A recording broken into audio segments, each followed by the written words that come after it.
A mashed potato, yeah. Oh, yeah. Oh, yeah. I dig it.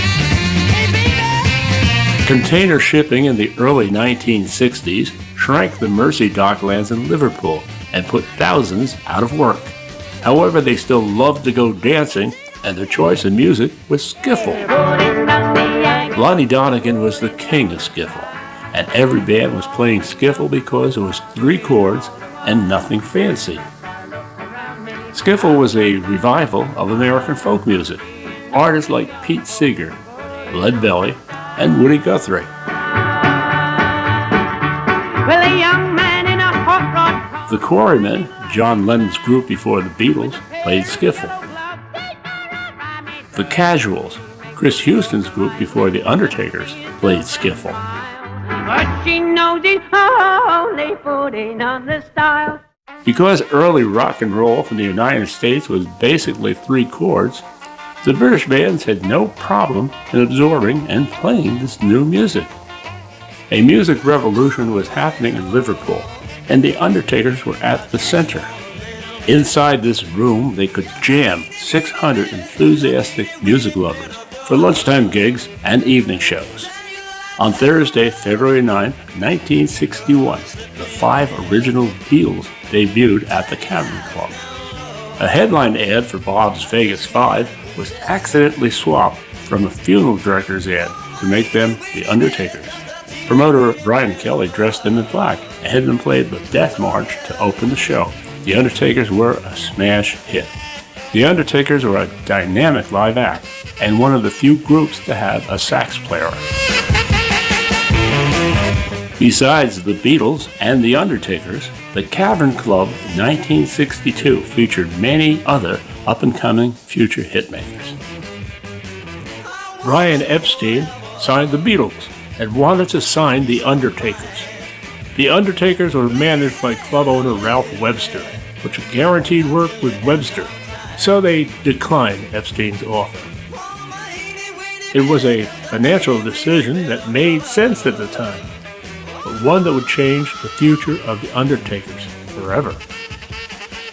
When the Beatles came back from their first booking in Hamburg, John Lennon told Chris Houston, "They roll up the pavement here in Liverpool at 10 o'clock, and there it's just getting started at midnight."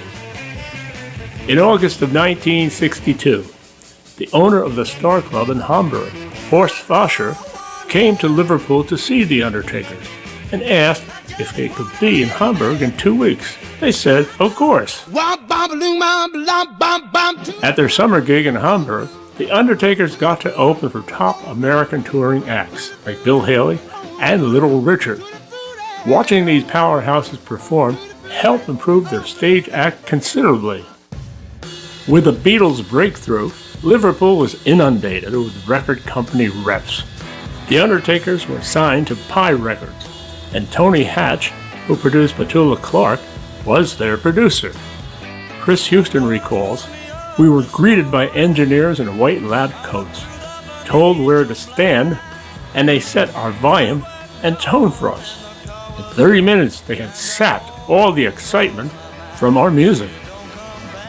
Their final recording for Pie was "If You Don't Come Back." It was entering the charts when the record pressing plant had its annual shutdown. Pie's lack of planning kept it from becoming a major hit. To promote "If You Don't Come Back" in Germany, their manager had the Undertakers smuggle East German currency into Western Germany, which was illegal, putting the money into their passports. They were arrested. When asked if they belonged to any political organizations, Chris answered, "The Salvation Army," which failed to amuse the officers. They forfeited all the currency and left. The legendary ferry across the Mersey that the Undertakers entertained on was the Royal Iris that traveled between Liverpool and Wallasey, which were on opposite sides of the river. There were an amazing number of bands on board, bands that would soon make the charts, like Jerry and the Pacemakers, Billy J. Kramer and the Dakotas, and the Swingin' Blue Jeans. Chris received an ad from his mother reading, "Wanted, B groups to make hit records." He answered the ad, and the reply took The Undertakers to America. The Pete Best combo was also booked. Bob Gallo and Bob Harvey were the two who placed the ad for both groups to record at Talent Master Studio. As it turned out, they were promoting Pete Best and ignoring The Undertakers. The Undertakers were shipped to Canada to do a tour because it would be cheaper than having them stay in Manhattan. They soon found out promoters made little effort to book them. Winter was approaching. Getting money from the managers in New York was impossible, and they had a considerable bill at the motel they were staying at. 3 a.m. one night, they snuck out and headed back. The Undertakers were done.